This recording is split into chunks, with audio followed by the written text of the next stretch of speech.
role in THR or not, the placement of the cup. Definitely it plays a major role. So we'll come to by knowing by the end of the lecture, we'll come to know. So Biderman has published this paper in 2004 based on the registry in the Austria. So here you can see the primary THR, the dislocation rate is 2 to 3%. Overall all the registry, and when it comes to the revision THR, the rates are slightly increased from 10 to 20%. So you can see the graph here.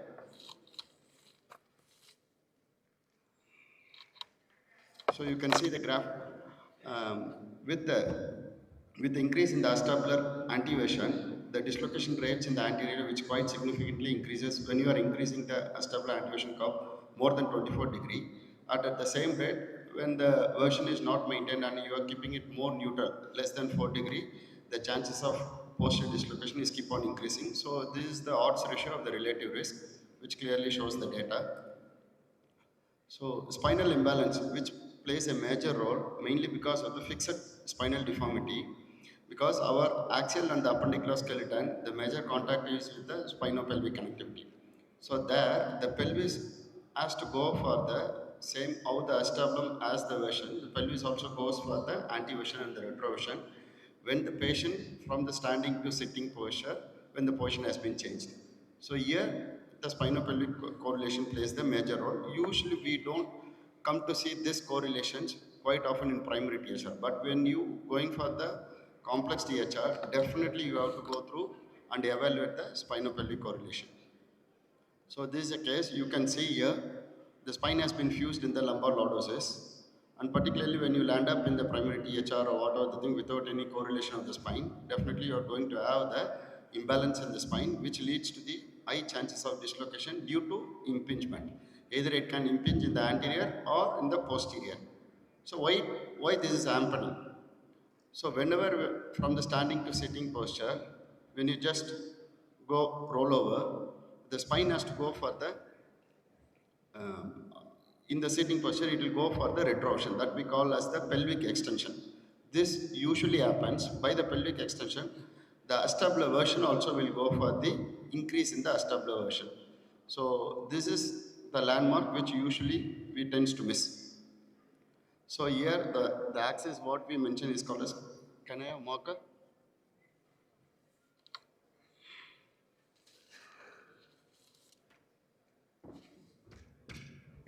Okay, so here this is the axis of the anterior lip of the acetabulum and the posterior lip of the acetabulum. You can see this axis we usually call it as the acetabular axis, and this acetabular axis is the major role play for the, we have to measure the acetabular anteversion with the coronal plane.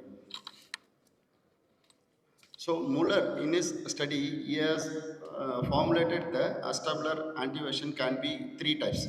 Either it can be operative, or it can be radiographic, or it can be anatomical. Usually the operative acetabular anteversion is more importantly plays a major role in our regular practice. So what I explained, the figure which I explained here, it is the radiographic of the acetabular anteversion, acetabular axis and the coronal plane. So in the operative plane, you can see the measurement, like this is the measurement of the anterior superior iliac spine to the pubic tubercle. So this is called as the anterior pelvic plane. So depending upon this anterior pelvic plane, intraoperatively we calculate the acetabular anteversion. So now when you come to the spinopelvic correlation, this is the major thing. So this is the superior end plate. The axis of the superior end plate and the horizontal line, we call it as the sacral slope. And the pelvic tilt is that the center of the superior end plate to the femoral head center, and the another line is the vertical axis. This we call it as the pelvic tilt. Usually we doesn't know about all these data and everything, but keep it in one thing in mind, the pelvic axis, the combined thing, the pelvic incidence, the combined of the sacral slope and the pelvic tilt, usually we call it as the pelvic incidence. This is usually fixed in all the adults who perform a good spinopelvic balance. So this will not change. Pelvic incidence is the fixed thing.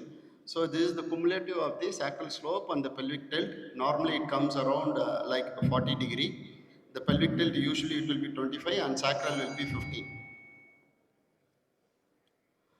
So this is what happens when when the standing position to sitting posture, so when you change in the thing, the pelvis goes for the anterior pelvic plane, it goes for the retroversion. So the pelvic tilt tells to increase from 25 to 30 or 40 it goes. At the same degree, the acetabular anteversion also increases.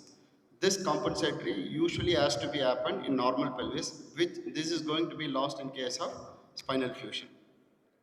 So based on this, Biderman and Pan has classified the pelvis into the spinopelvic into 4 types. So whenever it is flexible and it is balanced, this is the normal type. So you can gently, you can go around and you can place your cup placement for 5 to 25 degree. There won't be any issue in this case. The second one is called the spine will be rigid. That is, it will be fixed in the lumbar lordosis in this case of the thing.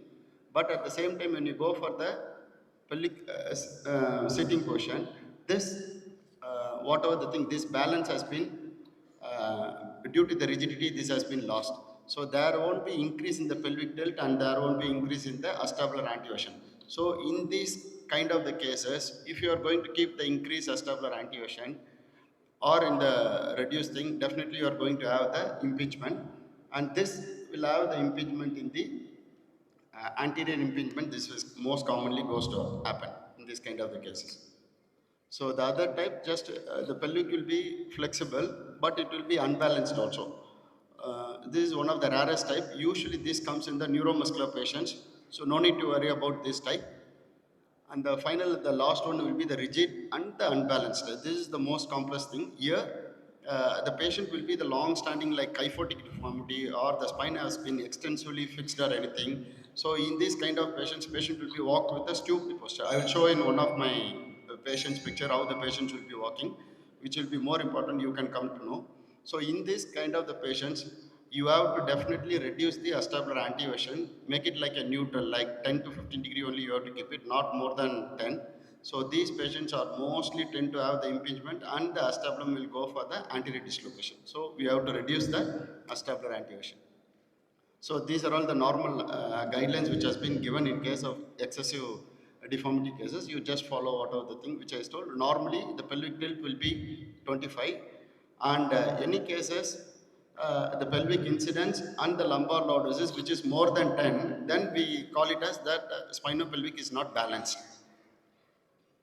So this is a case which I am showing. So here you can see the chronic ankylosing spondylitis patient.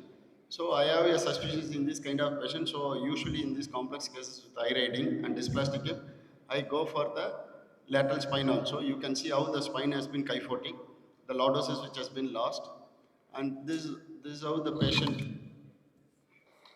this is how the patient walks in the preoperative video. You can see she is also having the knee deformity and the spine is also has been fixed.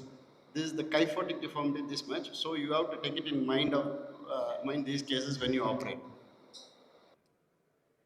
So here I went for the cemented cup, basically to have a control in my acetabular anteversion as well as in the femoral anteversion also. So I don't want the combined anteversion not more than 20 to 25.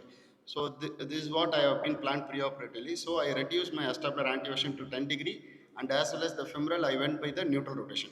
So these cases, if you keep in the anteversion of more than, that is the combined anteversion, you are matching to the normal like 40, definitely you are going to have the posterior impingement and the patient is going to have the dislocation chances as very high.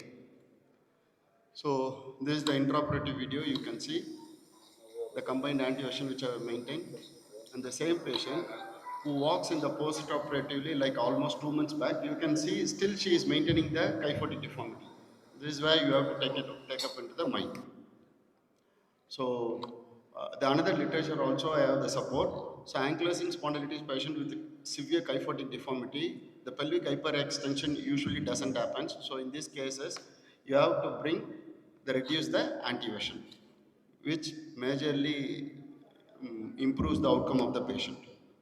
So this is what it happens in preoperatively, and I used to reduce it the version into the from 55 to 35.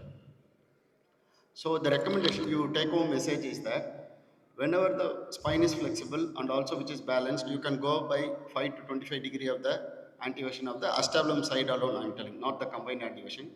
And when it is rigid and it is balanced, you can do the same thing. But when you have a kyphotic deformity, unbalanced spine, then you have to decrease the cup anteversion. Whereas in lordotic, you have to increase the cup anteversion. Most of our cases with severe ankylosing spondylitis, mostly they will be land up in kyphotic deformity. So you have to reduce the cup anteversion. So, in conclusion, spinal realignment should be considered for patients with severe deformity before you go for the THR. Otherwise, you have to plan accordingly and illustrate in the table interoperative. Thank you.